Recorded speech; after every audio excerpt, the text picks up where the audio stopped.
Hello, everyone. Welcome to SureFire Live. I'm your host, Mark Stoner, and this week we got knocked off of Facebook for something really stupid. But anyway, we are on YouTube, and I'll probably recast it to Facebook when they allow me to.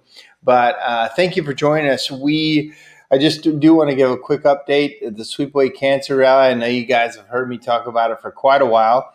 And it was a really great event. We had about 50 people show up. We raised, we don't have the total amount of money that we raised, but a lot of people talked about how, the organization had helped loved ones or coworkers or things like that. And it was really exciting. And one of the things we talked about was that if you want to do a fundraiser for Sweepaway Cancer, you can do it. You can host a dinner. We've done a barbecue. We did an ice bucket challenge. We've had people run races. We've had all kinds of things to raise money for this cause. So if you would like to help in any way, go to sweepawaycancer.com.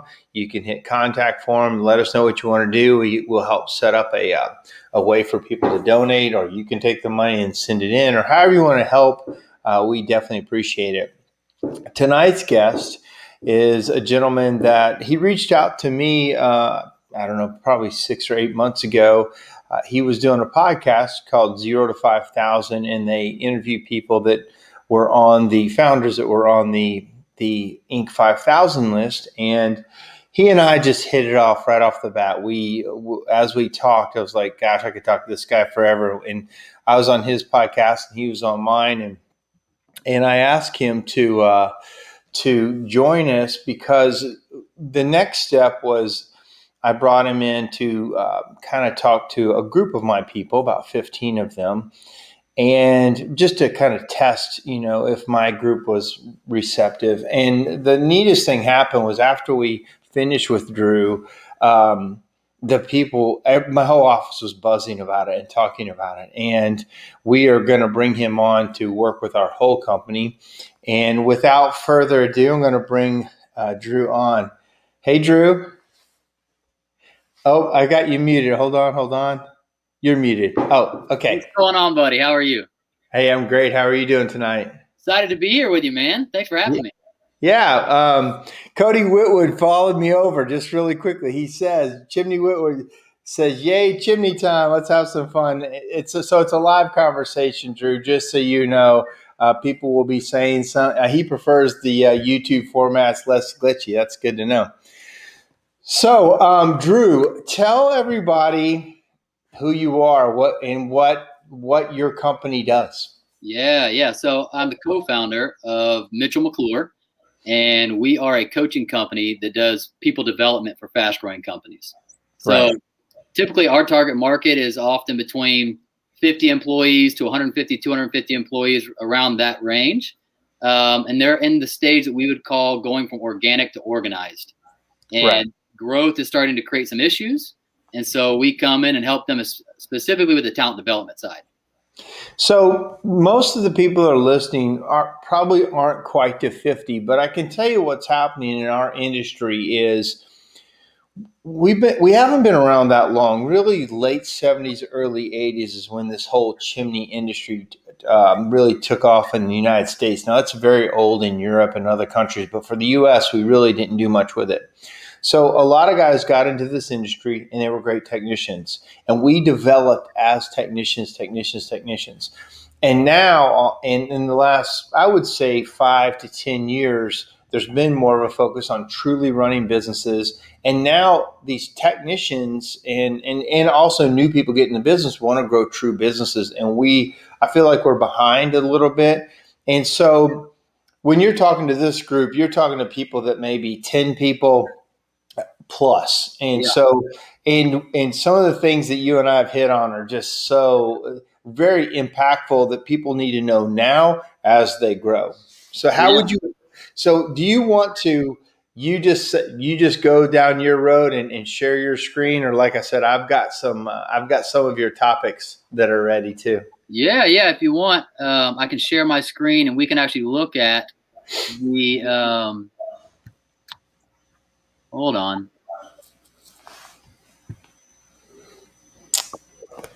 We can look at some of the content that I taught. Oh, Chrome has lost permission to capture your screen. I think when you hit share screen in the upper right, click window or application, hit application if it's letting you do it. I think it should let me do it. All right. Well, I'll just talk through it. So basically, what I was talking to your company about is as your company grows, there are typically 3 things that start to get challenged and need some work. So the first is what we're going to talk about more tonight, potentially, and that's unlocking your people's capacity, right?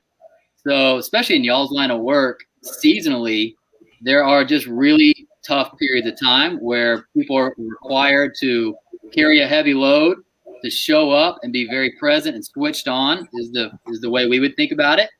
And when they're not, when they start struggling with burnout and they start struggling and kind of being in energy deficit and survival zone, it can be lost customers, lost potential revenue, employee turnover, company morale. Those kinds of things start to suffer when our capacity takes a hit, right? And so there's a few other ones, capabilities, making sure your people actually have the skill sets to execute on the vision that you're kind of casting to them. And then the third is cohesion, that people know how to row together in sync, that there's not a bunch of different personalities and agendas pulling in different directions, but they're like, hey, we're a unified front rowing in sync. But what seemed to really resonate with you and with your people was that idea of sustaining high performance. Yeah. Like, how do we avoid burnout, right? This time in almost all blue collar, I'm sure that you're seeing it, that we're all super busy. Like everybody in home services seems to be, they're having a banner year. And in our service specifically, we're kind of used to having a slightly slower time through the spring and summer. Nobody's slowing down. And you work with my team, and we did that test on burnout. Yeah. And tell people about that. And that was eye-opening for me. Yeah. So we really borrow from the best whenever, we're similar maybe to the construction industry where if somebody's already done it great, you use that process. No need to reinvent the wheel. And we really rely on the research by Tony Schwartz and Jim Lair, who first got their background in coaching as performance coaches for athletes. Some of the top 100 tennis players in the world, like Steffi Graf and Pete Sampras and people like that. Then they started working with Olympic athletes and NFL athletes. But then the corporate world started taking notice of their research and their results and said, well, hey, our people have to perform. They have to be able to show up and really, give their best on a regular basis. Could this apply to us? And of course it did, right? And so everything I'm about to share research-wise comes from them. I just want to give good source credit to those guys.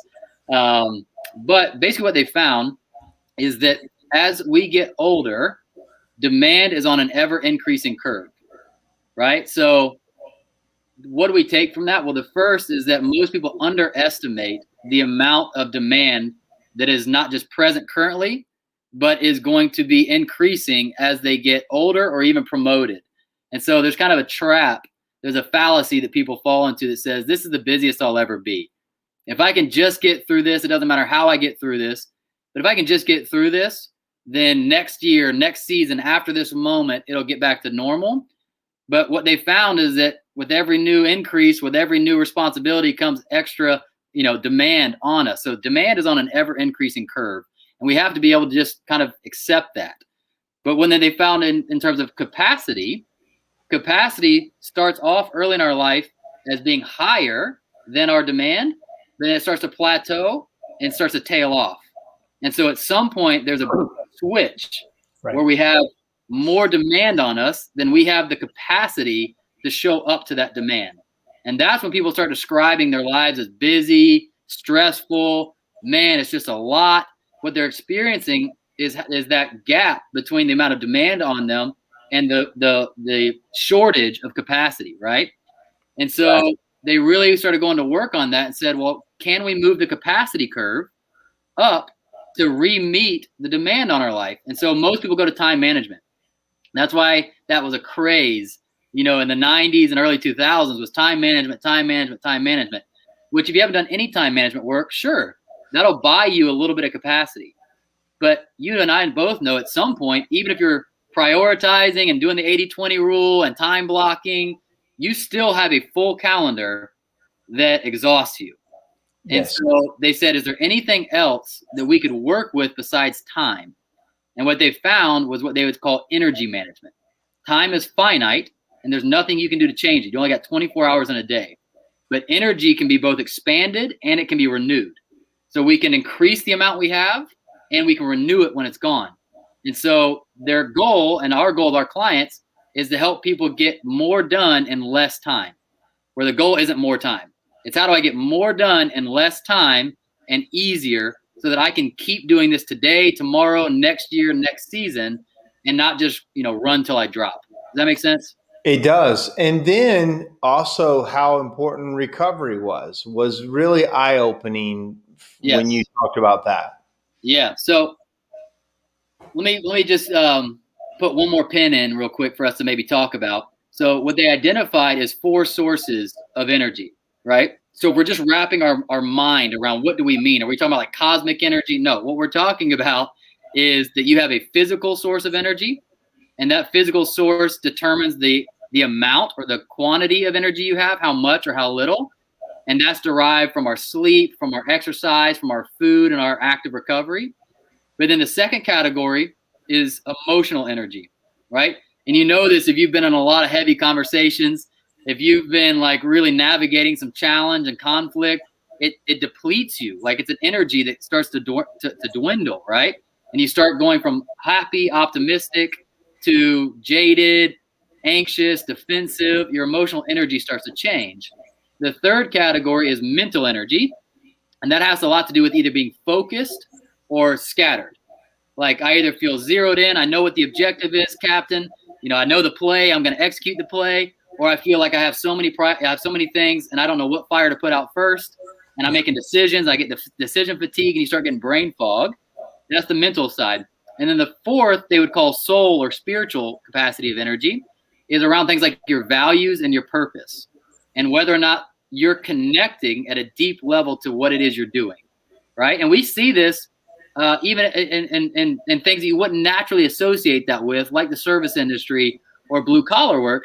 But when people start connecting it to their ability to provide for their family, they feel purpose behind it. Or if they say, man, I get to come in and I get to serve a client and take care of a need, and that's gratifying, there's purpose behind that, right? And so those are the 4 categories we're working with: physical, right, emotional, mental, and spiritual. And then we did an audit where over decades of research, they know what questions to ask in each of those categories to get a good idea if you're giving your body, mind, heart, and soul the things it needs to be energized. And that gives you that pretty sobering score where you're like, every time someone sees it, they always go, this is why I'm feeling the way I'm feeling, right? I'll tell you, when my team did that score, some of the people were mad. Like they were mad that they let themselves get to that level of stress. Because is it a stress score? Or what is the score that you're receiving that when you do that test? Yeah. So it's how effective and intentional are you being in each of those areas, right? Okay. So like on the physical side, it's saying, do I eat adequate? Do I eat breakfast or not? Do I sleep 7 to 8 hours a night and wake up feeling recovered? Which I want to talk about that because we had an interesting breakthrough with one of your people on sleep. Yeah. Or it might, on the mental side, it might say, do I feel like I am being proactive with my time or reactive to all the demands on me, right? And so it's gauging the different areas of your life and what am I doing or not doing that's either going to make me healthy in that area or really lagging and tired in that area. So when we did that, my team, like I said before, some of them were really, that test helped them put a pinpoint on why they were feeling like they were. And you did a great job of saying, hey, that's totally normal. And there's ways to get out of that so you're not feeling like that all the time. Can you talk about the quadrants that you talk about? Yeah, and just a caveat on that, especially for very type A driven, perfectionist people, I always have to make a caveat that score does not reflect anything like morally. This isn't about whether you're succeeding or failing. Right. This is about how much horsepower is currently being untapped in you.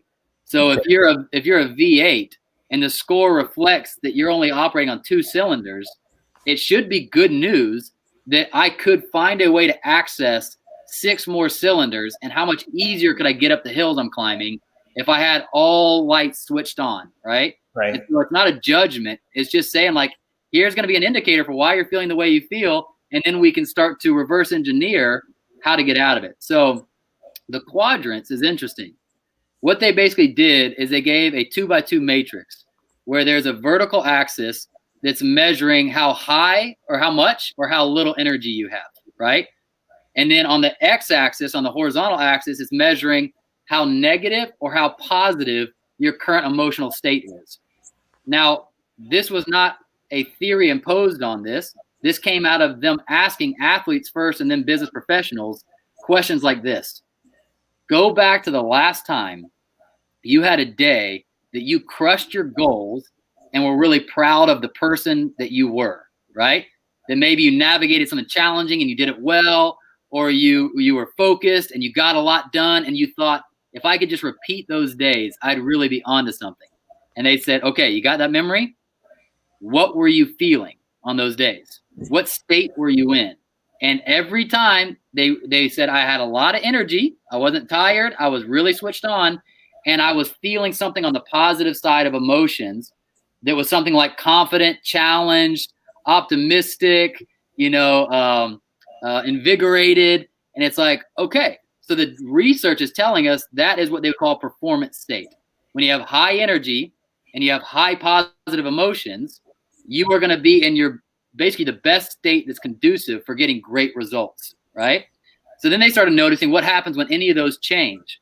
Well, the first thing that usually goes is the emotional energy starts to go away from positive towards negative because maybe you got a discouraging email from a client. Maybe if you're doing sales, you went 0 for 5 today.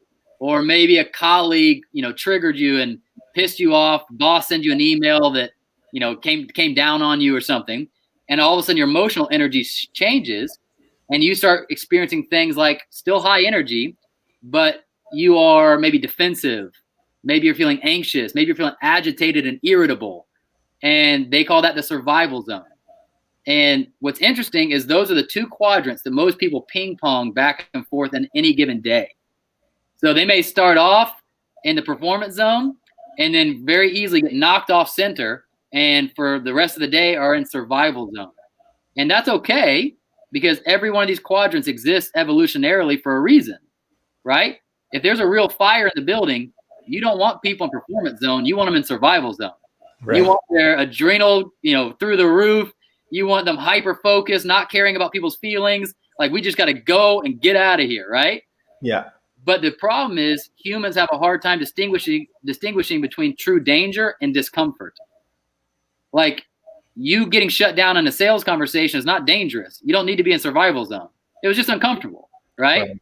You being asked to do something challenging is not dangerous. It's just uncomfortable. And the longer they stay in the survival zone, it starts chewing away like a gas-guzzling engine at their capacity. And so once that energy level drops, they drop down into the lower left quadrant, which is burnout. And that's where now you're feeling hopeless. You're looking for another job. You're just thinking, how do I get to the weekend? You're not even thinking about a future anymore. Everything is right here present, and it's not looking good. The last quadrant is called the recovery zone. And that's where you're on the high positive scale, but you're on low energy. So what that means might be right now, somebody might be watching this, and it's not requiring you to be caffeinated. It's not requiring you to exert energy, but it might be feeding you mentally or feeding you emotionally, and you're recovering because something is kind of pouring into you. Right. And so what I was talking to your team about is what if instead of following basically life's natural paths, this is something I mentioned to your team, most of us are who we are in accident when we could become who we want to be on purpose. So I'll say that again. Most of us are who we are on accident when we could become who we want to be on purpose. And so if we just go out of here's how I've always done it. I'm just reacting to the situation. We'll go back and forth between survival and performance and probably eventually fall into burnout. But if you're like an athlete, you say, hey, if I start to slip, if I notice myself starting to slip, I'm going to go straight into recovery, right? I'm going to give my body the recovery it needs to build back the muscles. I'm going to give my body the water it needs, or maybe I need to take a day off of practice and let my injuries recover so that I can, as quickly as possible, get back into a performance state. And those be the two things I'm used to going back and forth between, right? You were saying that athletes are really good at that. In fact, that's part of their thing. They know recovery is part of a work day. When they're in performance mode, they know there's recovery. It's built in. It's the chiropractic. It's the muscles. It's the stretching. Yet in business, we don't recover very well. We just go straight into performance, and then, like you say, teeter back and forth on that survival mode, and a lot of times burnout mode. And when you're the owner and you're burned out, man, that's bad for everybody. Yeah. Well, let's talk about that for a second. So I think there's an interesting dynamic between people's capabilities and their capacity, right? So 100%. So sometimes the gap between your results and like what you want and what you're getting is a skill gap, is a capability gap. And a good example would be at the beginning of COVID, my business lost 36% of its revenue overnight, and because of people freezing outside budgets, and it's totally understandable. But it put us in a position that for the first time we had to learn sales. Up until that point, my business had been totally word of mouth referral based. Right. And so I didn't have a skill of sales. And so we realized we had a skill gap, and we went and hired somebody we trusted to come in and give us skills to do sales in a way that was integrous to us, but effective in order to build our business even in a tough time. Right. Now that we have the skills, though, the difference between a day that we did sales well and the day that we didn't do sales well isn't about capabilities.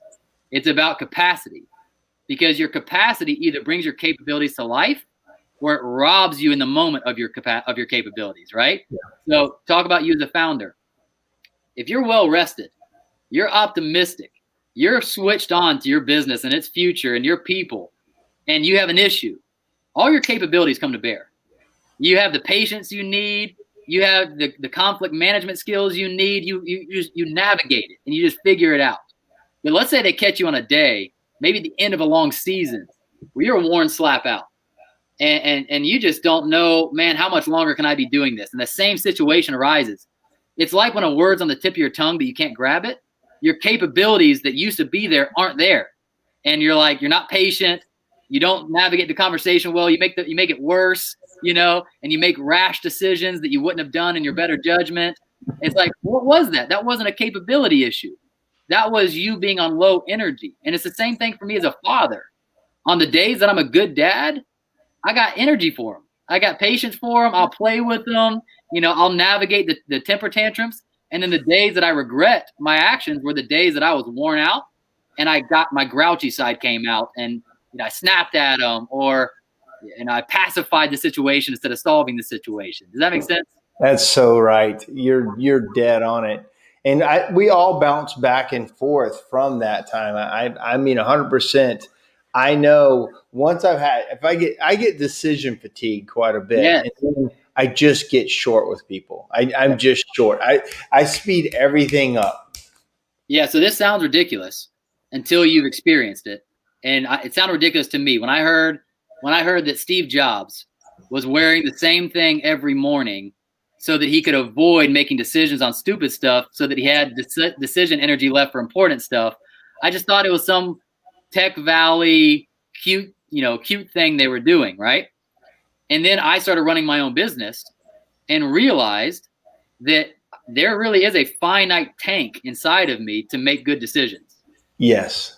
And so I better be intentional about what kinds of things I'm applying brain power to and making a decision on, and automating or delegating as many things that don't really matter as possible.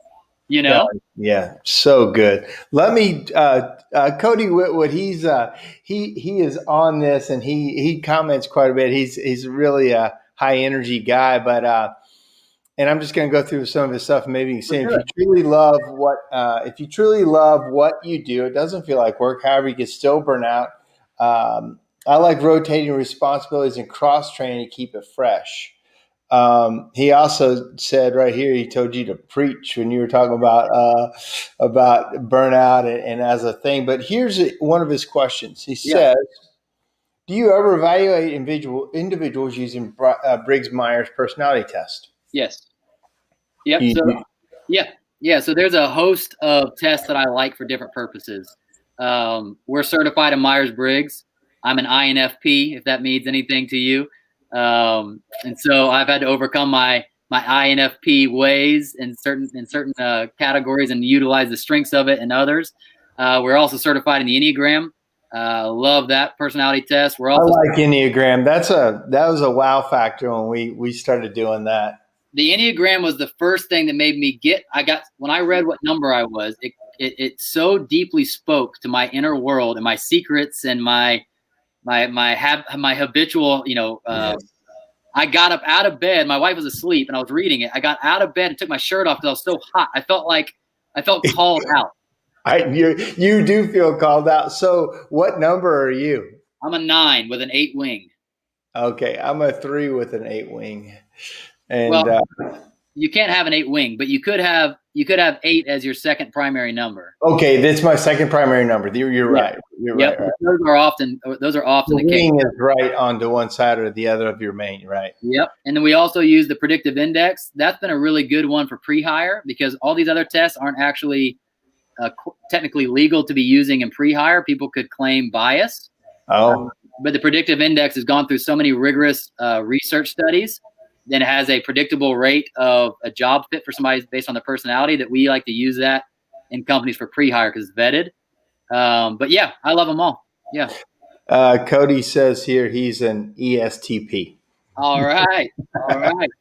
So let me just go over some of those things. And you talk about this on your website. People development doesn't have to be a profit pit. And that is a big expense for a lot of us, and especially when it goes south, when the person doesn't work out on. We've spent years, thousands of dollars, and sometimes it makes you not want to pour into people when you get burned bad from pouring into people.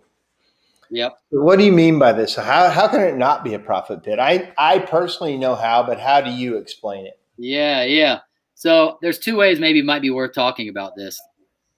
The first was when I heard somebody tell me this about marketing, right? So let's use marketing as an example before people development. I heard somebody say, if you're doing effective marketing, you'll never have a marketing budget. Now that's an extreme statement and may not be true in all cases, but the sentiment was if marketing is working well, that means you spent $1 to get $2, right? Right. So it's not an expense. It's a moneymaker. Right. So you wouldn't be having a budget. Most people have marketing budgets because their marketing isn't efficient or isn't effective. So when they spend $1, they make 50 cents. And so that's why they have a budget because it's not making the company money. Mm-hmm. And I would say it's the same in people development. That if we don't really have a talent strategy, a people strategy that fits with our business and our people, then we're just throwing money down the tube. We're just doing a book of the month club or throwing a training at them, and it's maybe alleviating a pain, but it's not taking care of a problem, right? So it's kind of like treating a symptom, but not treating the problem. And so what we would say is if you take the time to accurately understand the needs of your business and the right people and what they're going to need to be successful in that business, then every dollar you spend in the right development is an investment, not an expense, because it should, we've told you this, it should have a 5 to 10x ROI. Sure. And so that's why we even spent time with you, Mark, saying let's quantify the problem. Because I only want to be offering you, we talk about it as malpractice. If I offer you a solution that doesn't work, it's not what you need. In a sense, that's malpractice.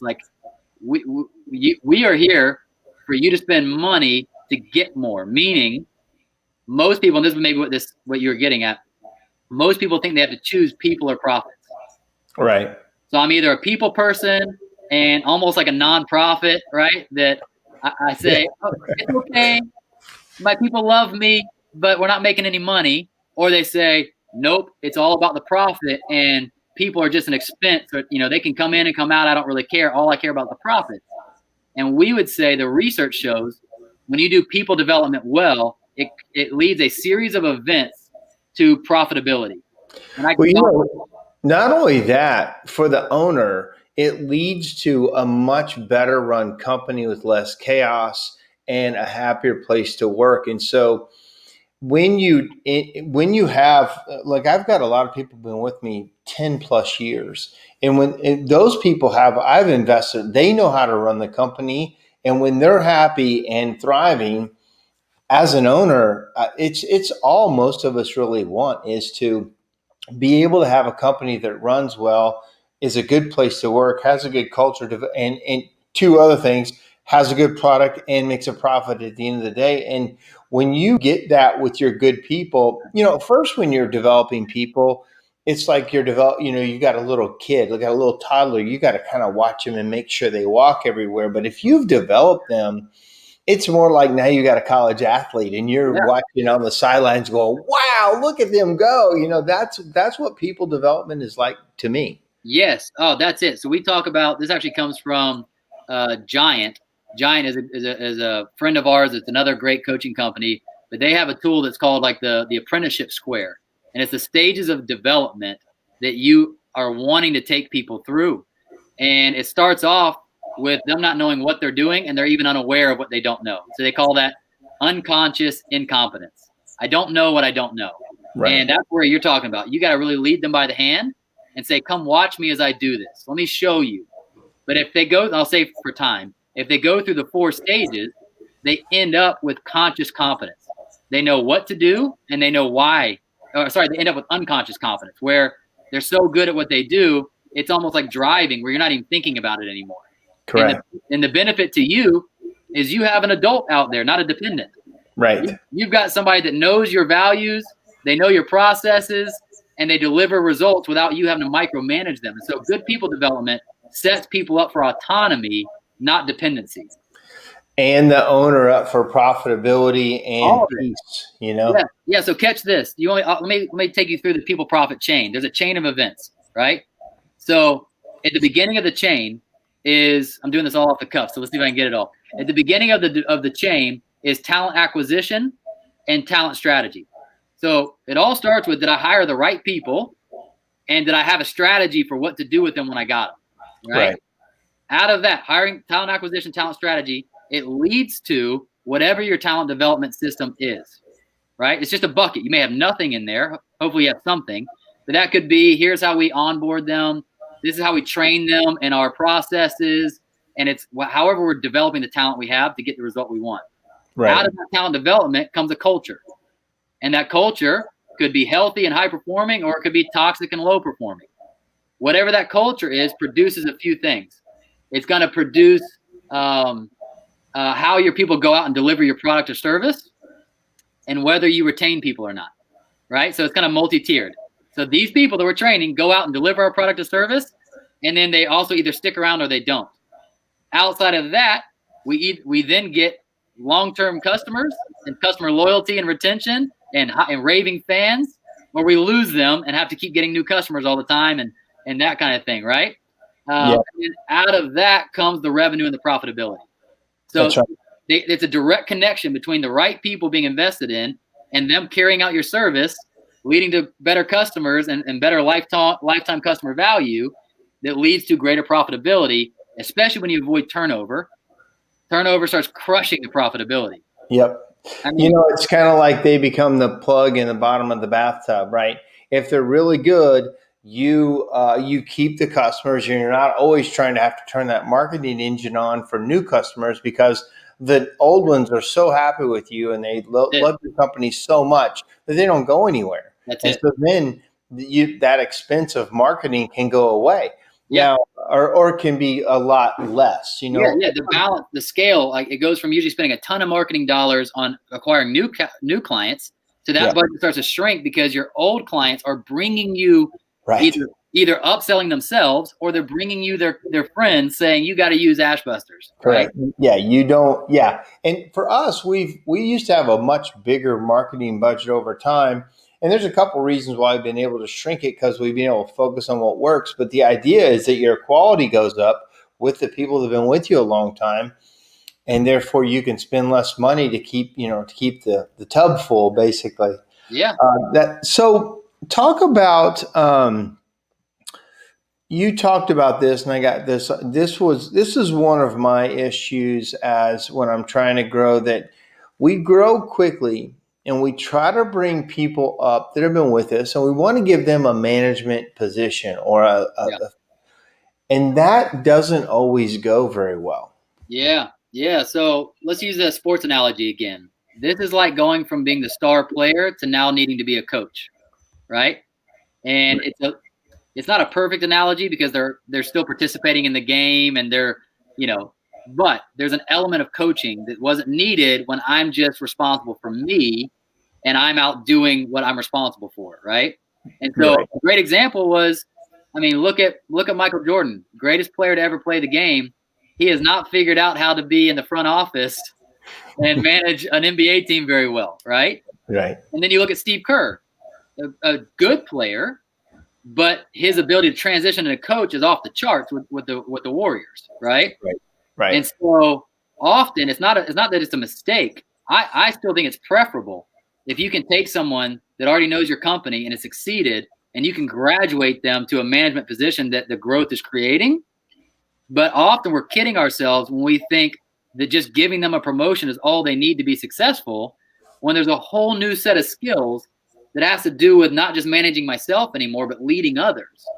And when I look back at my failures as a leader and the failures when I grew people and I grew them into failure, I do look back at, I've been really good at getting guys technical training, certifications. I'm really focused on that side of it. But on my office side, it's like, and on my leadership track, I really don't do enough there, because in my industry, there's frankly not, you have to look outside of our industry for the most part to get true management leadership training for your people. And is that something that is that part of your program, or is that a program in itself when you help leaders become better leaders or managers? Yeah. We're about to start doing that with your people, Mark. So you should know that. Well, I know I bought, in your system, I bought like the whole thing, I believe. So we developed an internal leadership academy that could be for somebody that's not a leader yet, but you want them to lead themselves better and execute better.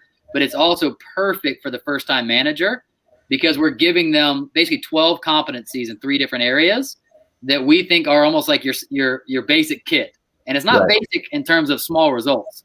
Like if you master these 12 competencies, they will look like rock stars. Right. They will look like rock stars, because one of the competencies is inside of energy management. So if you've got somebody that is has figured out how to go pro, and they're the person in season and out of season, year after year, that is high positive, like they're just switched on, and they're not going through burnout, they're going to be a much better leader. Right. Is execution skills. Like those are just like, and if you're leading a team, you need to know how to set goals, hold people accountable. You need to know what priorities are. And so that's part of the execution, which is like, do you actually know how to lead effective teams that get stuff done? And then the third is what we call emotional intelligence. Daniel Goleman popularized that phrase.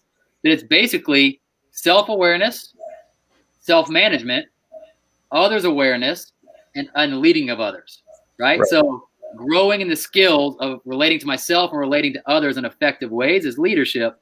And we do a lot of coaching tools in that. So they actually have the capability, like we were talking about earlier, to say, I actually know what to do when this person is complaining or missing their goals. I know how to coach them now. I know how to connect with them and coach them. Yeah. The way it's been is when my manager runs into trouble, it then just comes back to me pretty much. And it does help on a lot of day-to-day things, but in the leading of people, if I don't ever get a lot of good leaders, what I've learned happens is if I'm gone a long time, the culture starts to kind of chew on itself. And, if you ever want to leave a legacy, your role has to be developing leaders in your company to be able to, take it from where you are now to even further. Most leaders, when they leave, the company does not thrive. Yeah. And if you do a good job as far as legacy and what you want for your company, you got to plan this early. This isn't like, hey, I'm going to check out next year and it's going to run fine. This is a long process, right? Yeah, man. Well, speaking of long processes, I got two thoughts. So I want to make sure I don't forget the second one. But the first one just came to mind when I heard the story of Yvon Chouinard, the guy that started Patagonia. He built a company with the end in mind, where he wanted to be able to take off 2 to 3 months every year and go to Patagonia and not have to deal with work, and then come back for the other 9 months. And so he said, I had to build that company from the start. He's like, that's a culture I had to build starting with my first hire or my first 10 hires, because I was training a different kind of person. So that when he's in Patagonia, he says, don't call me if the building's on fire. What can I do from here? Like, figure it out, right? Right. But he said he had to build very intentionally to have the kind of people that him being gone didn't create chaos, right? Correct. And so I like to think about like parenting. Like, Mark, you're an amazing guy. I like to think I'm a pretty decent guy, but I still have noticed in parenting, it's not easy to do that job well. Like, how old are your kids? I have eight, almost 6, and 4. Just turned 4. Okay, yeah, you're right in the middle of it. Dude, I'm in it. And I can tell you how many times I'm embarrassed to say I chose the easy way out of a situation where instead of, having a teachable moment or holding a boundary or whatever, you're like, I'm so tired, And what we'll settle for when we don't have a good game plan is compliance, right? Do what I said. You can have it. Just eat it. Yeah. And all we're looking for is to somehow get compliance, like just obey the rules. And we don't care about them learning why and developing as a human. And so when the parent's gone, they go wild, they go crazy. Why? Because the structure creating compliant right behavior is gone. And that can happen in companies where you have all these systems of pressure and incentive and whatever. But if the manager's gone, people don't know what to do. They feel lost, or the cat is away, so the mice start to play. And it's like, oh, because we didn't actually transfer our values. We didn't take the time to help them grow up as leaders in this company, so that when you're gone, they feel no problem holding the values in line and continuing to act with excellence out of their own driven nature, right? So it's like out of their own intrinsic values versus extrinsic threats, right? Exactly. I mean, I've hired, some people that I've been able to look outside my company and bring some people in that had some of these skills, but I always would prefer to bring them up from inside, but that's not always possible. But I think it's way more possible now with the right amount of training, because they've shown you and they've shown that they want to grow. And bringing people in from the outside, we've had really good luck with it, but sometimes that person is a clash with things. And even though we've had success with it, there's been hard clashes with, they don't like how I did stuff. And these people are like not my kids, but they're like my family.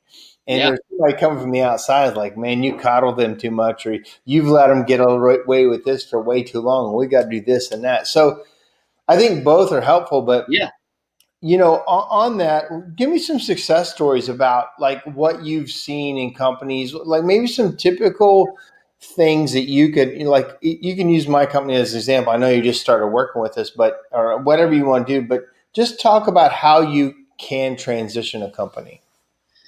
Yeah. So if we want to go all the way back to the energy management conversation, we could start there, and then I could give some coaching examples of leaders really breaking through some barriers. Sure. But like on the energy management side, let's use your company, for example.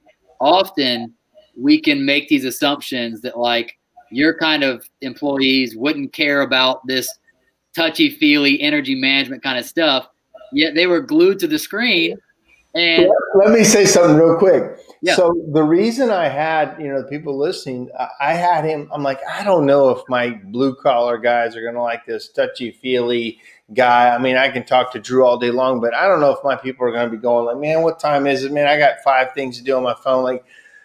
And so I just did it with a sample group of people, and I couldn't have been more happy with how engaged they were. It was like we engaged something that they were thinking of but didn't know how to talk about at work. And you gave them permission and a method to know that it really wasn't them and it really wasn't Ashbusters. It's just a culmination of how we are trained or badly dealing with pressure. Yeah, exactly, right? So it's our response to stress and our response to what we talked about earlier, the demand that we're feeling, right?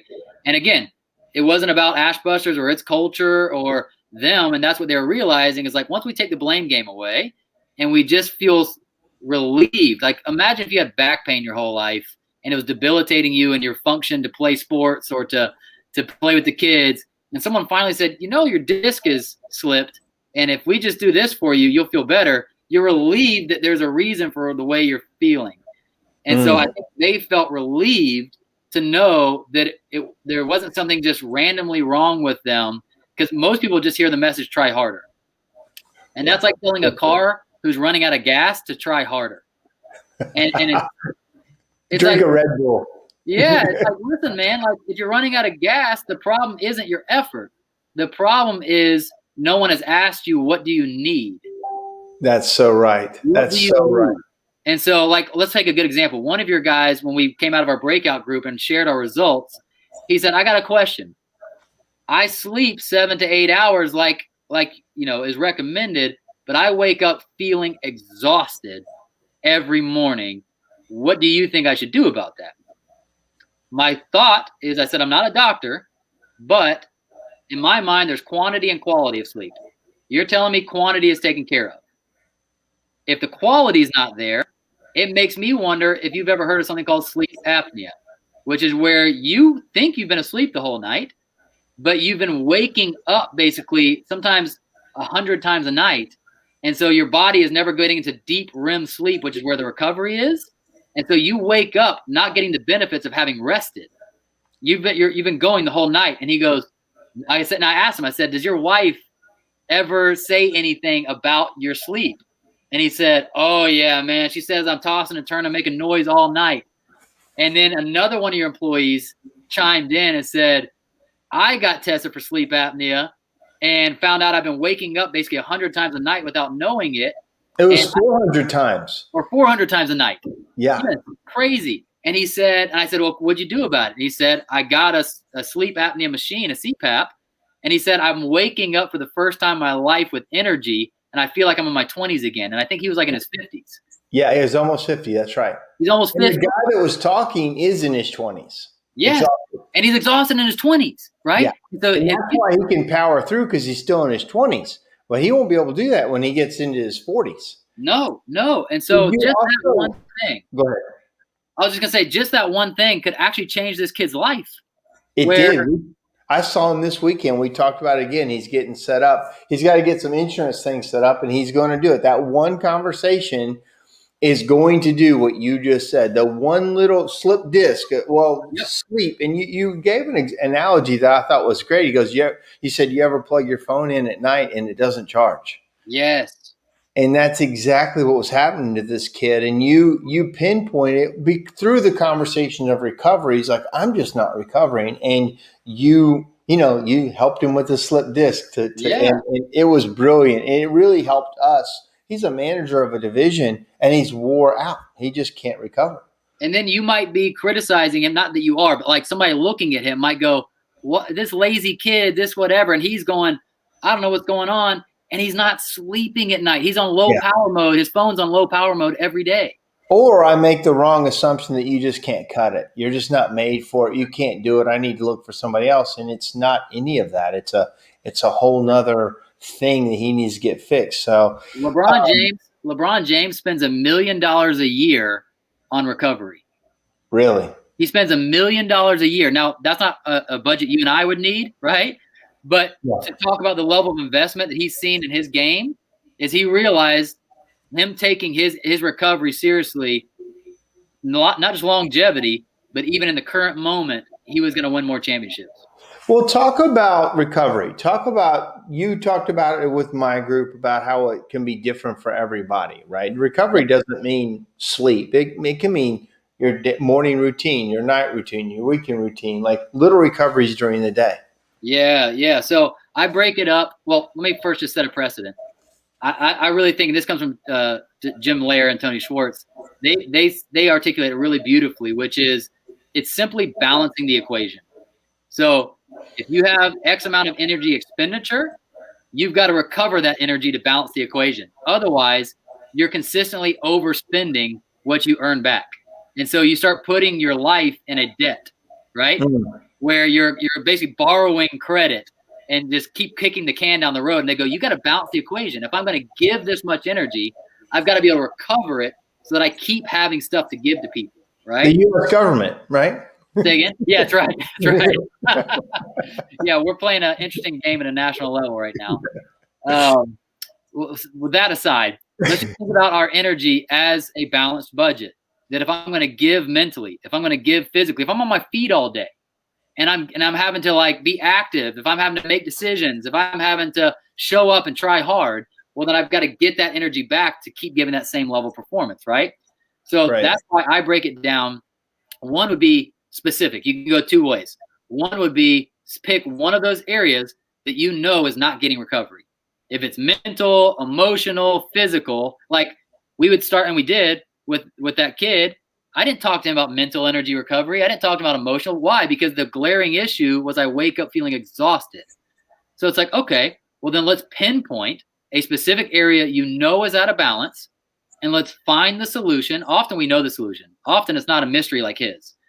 Oftentimes it can be like, dude, I know I'm getting 4 hours of sleep, or I know that I'm not exercising at all, and I'm really just feeling tired all the time, and I'm eating junk. It's like, okay, well then let's start there and start making consistent habits that will give your body the energy it needs, right? So that's one is almost getting like injury specific. What's the injury? And then what's the recovery routine that kind of heals that injury for you? Yeah. The other way of looking at it is in a given day. There's the pregame ritual. There's the during the game recovery. Like that's why there's substitutions and water breaks and things like that. And then there's post-game rituals. So in the morning, I always tell people, don't listen to the gurus and just do what someone else tells you. Tony Robbins wakes up at 4:45 and gets in a cold plunge tub for 15 minutes and then does yoga. That works for him. I don't care. For me, it's a pregame ritual. Marshawn Lynch ate Skittles and listened to rap music and did whatever. Like, you got to find what could you do before your workday starts that consistently puts you in that high positive, that performance state. Well, you talked about that. Like if you roll out of bed and are late to work, like you're already in survival mode. Survival zone. Yes. So you're working against the grain if you're starting your day in a zone you don't want to be in. Right. So what if you could just give yourself the gift of starting the day before any fires have happened, before any challenges have happened, already being in the mindset and the energy state you want to be in? That comes from your pregame ritual. That comes from, I wake up. For me, this is just me. Again, I'm not telling you what you should do. I work out from 7:15 to 8:15. There's a class that I go to that I love down the road. That gives me enough time to come back, give my son a quick kiss before he goes to school, my youngest, or preschool. On the drive back, I usually listen to something on YouTube that like I'm learning, or a book on tape. And then I have time to shower, and then I have 30 minutes to think like above the day. I have 30 minutes to think whatever I want to think about, go wherever my mind wants to go. By the time 9 o'clock starts and my coaching day begins, I'm ready. I'm in the right emotional space, headspace, whatever. That's my pregame ritual, right? You know, I used to always just roll out of bed, hit the shower, and get to work. Now I get up at 4:10 most mornings. I do a very similar thing. I have a 20-minute ride to the workout. It's a group thing. I have a 1 hour work. My phone's not ringing. I have a 20-minute back. I have a shower. I have a 20-minute ride to work. So by the time I hit work, I've actually been up for about 3 hours. Yep. And I've had a chance to work on my battery, and that helped me tremendously. Yeah, you're priming the pumps. And again, you're waking up earlier than me because my schedule, literally just based off when clients want to meet, doesn't start till 9. They usually got their morning meeting with their executives and whatever. So we oriented our schedule around when people needed coaching and all that kind of stuff. And so I wake up at 7:15. My previous job, I was up at 6:30, 5 o'clock, like you've got to figure out what works for you. And like one of my guys assumed he should be doing very reflective things in the morning, right? So he was journaling for 30 minutes. He was meditating on his app. There's a Headspace app that's great. And I said, I don't care what you're doing. I care what the result is. I said, how do you feel when you get to work? He's like, I'm tired. I was like, you're doing the wrong routine. Oh, wow. And I was like, why do you think you're tired? And he goes, because I've already been using so much brain space like before the day even started. And I said, okay, what if you did journaling at the end of the day to reflect on what you did, activities already behind you, and all you did in the morning was physical stuff. Get your workout in, listen to great music, eat a good breakfast. He tried that, and now he's like, man, I'm like pumping with energy by the time I get to work, because he actually played with the variables and instead of saying, I bet I should journal, I bet I should read. And I was like, dude, if that's making you tired, then it's not a good ritual for you. There's no shoulds in this game. You just got to experiment with yourself, and it changes with seasons. Yep. It changes with seasons. Yeah, that's so good. I have a couple more things, and I know I told you we have to be on for an hour, and it is 3 more minutes. So let me ask you a couple more things, and we'll be done. Yeah, sure. One of your things is execution. Can you talk about how your program or how you work with execution for companies? Yes. So again, what we found is that when we did our research, because one of our core values as a company is always be learning, right? So people pay us a lot of money to not be an expense, but to be an investment, right? And so we're always wanting to learn from the best. Who has drilled execution and really, and what we mean by execution, by the way, is turning vision into reality. Where if you got a strategy, it turns into a reality. That's what execution means. And what we found is there's like 5, 6, 7 different languages around competencies and execution that are all basically the same thing, right? So we're like, oh, Microsoft, Facebook, Google, they're all doing the same thing, but this person calls it the 4 disciplines of execution. This person follows good to great in their flywheel, and they're all similar language for the same skills. Right. So there's 4 things that we work on. First is what we call big focus. You've got to develop the skill of identifying what's more important than everything else. At any given moment, there's one thing you could do that is disproportionately more important to your customer or to your business than anything else on your to-do list. 100%. That's exactly right. That's a skill. Yeah, and it's the Pareto principle, right? So the Pareto principle is called the 80-20 rule. That research has shown there's usually 20% of your activity that generates 80% of your results.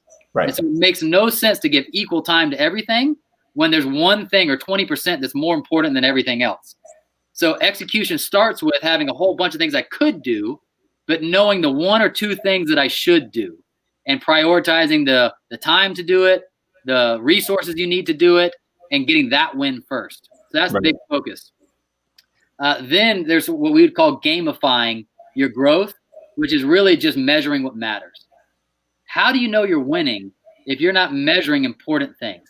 You don't. And you might not even know what to measure in your business. That's right. There's a few metrics in every business that will tell you whether your business is healthy or not. It will tell you if you're on track for a good quarter or a good year or not. And a leader knows what the metrics are and knows how to keep score, right? And high performers like scoreboards. Your whole team does. I mean, can you imagine, playing a softball game or a baseball game or bowling and never knowing the score? And exactly. You hit a grand slam in the 9th inning and you think you're winning, but you were down by 10 runs.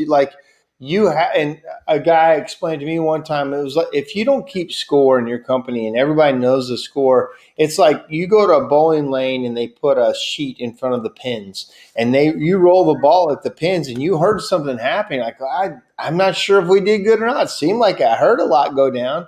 Yes. Scorekeeping is moving that sheet so you can see where the pins are. And, hey, we missed this one. Hey, we did great. We hit all these. Or, hey, we threw a gutter ball. Like, you have to keep score. But yes, yeah, exactly. Like, how discouraging would it be to give your all to an effort, and if you asked what's the score, the person said, I don't know, we haven't been keeping score. Right. Exactly. Right. Or another example I gave to a company that didn't really know what measurements mattered is I said, what if you got to the end of a round of golf and you know how they have to fill out their scorecard and turn it in. What if you were counting things that didn't matter? Like you were counting the amount of practice swings that you took, and they're like, we don't care. We want to know how many times you hit the ball before it went in the hole, right? How many tees we used. Yeah. And so many times we're counting things that no one cares about, where you're like, boss, look what I did. And he's going, oh, that doesn't actually matter. You know? So it's really making the skill of measuring what matters and then letting your team be lifted or challenged by the scoreboard. The third is what we'd call flywheel activity. That's from good to great. But that's not just looking at the end result, like the lag measure, which would be, I want X amount of sales, I want to make this much revenue, but backing that goal up and knowing what's the lead domino that I know if we do this many times, that's called a lead measure. That's going to lead to the inevitable outcome of what we're looking for. Right. So I'm not just reacting to the lag measure of our sales, our customer loyalty, but no, I'm measuring the things on the front end that I know if we do those right, we will always get the end result. And so leaders pay attention to that first domino that knocks over all the other ones that ends with what they want. Right. The last competency, we've done 3. The last one is called accountability. And we talk about a cadence of accountability, a rhythm of accountability. Most people do no accountability or sporadic accountability. So they either never check in on their people or they do, it's like a pop quiz. And they're like, why did I get called to the boss's office? And he's like, hey, you said you were going to do this and you didn't do it. And there's anxiety and it feels like they're getting called out. But if you build it into just a rhythm where we count even when it's good, we have this conversation even when everything's going great. We just always, after we set a goal and we set the scoreboard and we know what our flywheel is, we have a regular rhythm of checking in because it's easier to course correct early on than way later. And so that's a skill too, to know how to call people up instead of call them out. Yeah. We call them up and say, hey, this goal looks like it's off track already. We're 2 weeks in. Can you help me understand what's going on? Because maybe we can solve it together and get back on track. And you start making micro adjustments throughout that rhythm instead of like really big, like the project failed and now we're having to come to Jesus moment. Right. A friend of mine, one of my first CFOs kind of explained it like adjusting your sales. He goes, if you go out, if you take off and you're 1 or 2% off of the island that you're trying to hit, by the time you get there, you're way off and you may have to tack or call for emergency to get over the island. But if we will just gradually course correct as we go, we're going to hit it the whole time. And nobody knew the difference, the 1% shift, the 2% shift. But everybody feels the 25% or 50% turn in the business to get back on track or crash the thing. Yeah, well, you as a leader might have set a goal that made so much sense at the beginning of that quarter. But based on what transpires after that date, there might be things that we're trying to give you new information that maybe you needed to shift your goals 1% or your direction. And if we don't have a culture of accountability, we're not getting that feedback of, hey, this is off track, but why? And the person gives you a good reason. You go, well, maybe we need to adjust our goals. Well, right now, material costs are going up on us incredibly. The cost of just doing business. And if you aren't adjusting and watching those profitability goals and some of those things, we'd be way off. If we've already had to have 2 or 3 price increases because we have these meetings all the time. And I know there's other stuff we miss, but what you just said, the ground can be shifting underneath you and you don't realize it too. And if without these meetings. Well, and so the gap of feedback can kill people and even their own growth trajectory, right? So like if I'm only getting feedback from you, Mark, once a year, I have one opportunity a year to get better. Right. If I'm getting feedback from you on a regular basis and it's not always bad because it's just on the schedule, I have the opportunity to get a little bit better like 12 times, right? That's so right. And so it's shortening the gap between feedback that people crave. They actually want feedback. They want to know they're in good standing. They want to know that they're doing a good job, and that helps them perform with less mental baggage. The Air Force calls it the OODA loop. This is what they realized made them win over the Russian MiGs that had better technology. So when we used to do aerial combats, the Russians' planes were technology-wise were far superior. They were faster, could maneuver better, and were running circles around our fighter pilots. So they said, if we can't change the hardware, let's change our pilots' abilities. And so they developed what they called the OODA loop, which is a system of making decisions quickly that would make them tactically better fighters than the Russians. OODA stands for observe, orient, decide, act. And you do it again and again as fast as possible. So you orient, where are they above me, below me? You observe, then you orient, then you make a decision, and then you take action. And as soon as you take action, you observe again. What happened? Did that work? Orient, decide, act. And they said the faster you can create that loop, the quicker your speed of execution is. And that's accountability. It's feedback. It's saying, hey, we tried it. Did it work? How's it going? Are you okay? Do you need anything? And you're shortening that loop, right? And it can happen again and again. Sorry, you got to stand up, Mark. I'm talking a lot, buddy. I love it because you're so right. We just did that. We didn't have a name for it, but we just started doing that with weekly meetings with every subgroup in our company. And it's just like and I didn't never call it that, but I did. And everybody kind of gets sick of it too. Like, we meet on this every week, but it's that quick checkup. It's that quick, hey, this. Sometimes the guys get bored with it, but nobody can say that we don't have good communication because we are constantly communicating. But yeah, gosh, every time I talk to you, I feel like I could talk to you for a whole nother hour. Me too, man. Me too. Well, we've had we had to do this on YouTube. We had the good people on here, and we're going to share it on Facebook. Let me put your information right here. This is your email, drew@mm.coach, correct? Correct.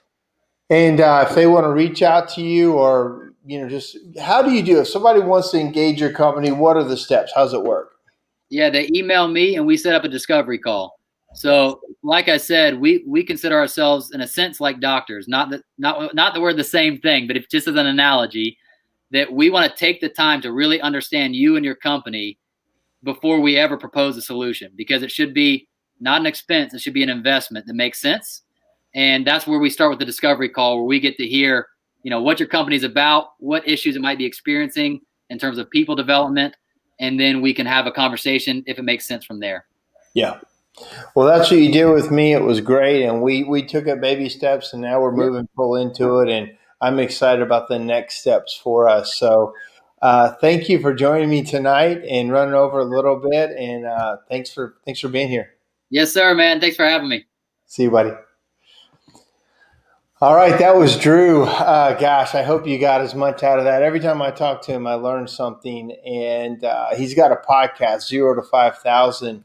If you're interested in listening to podcasts, he interviews founders of companies and asks, as good of a guest as he was with us just now, he's also an excellent interviewer, and he's very passionate about finding new ways to do stuff. And he said something to me on one of my broadcasts with him. Was he said an old African proverb was, if you want to go fast, go alone. If you want to go far, go together. And I think that's a great. That's what we are here in this company. In this industry, if we go together, we'll go far. And that's ultimately the way that this whole industry gets better and stronger, and we have better lives and do better service for our customers and for our employees. All right, guys, I hope you enjoyed it. Thanks for being with us, and we'll talk to you next week.